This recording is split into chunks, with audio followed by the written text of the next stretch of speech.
For kids to me ha, from 3 to 10 years old. Pero tingnan nyo naman, nagkasya sa akin, di ba? Kasi nabiblend siya Mia. Oo, ayan oh. So kahit anong likot, kahit anong kulit ng anak ninyo, hindi siya agad-agad, hindi siya basta-basta masisira. Kasi nabiblend siya.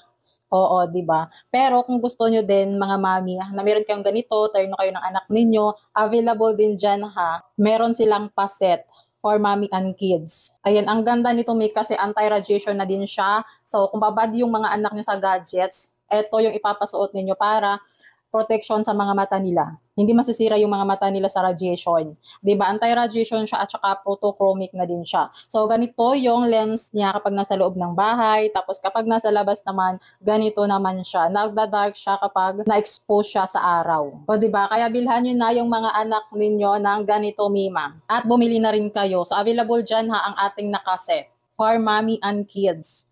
Check out na!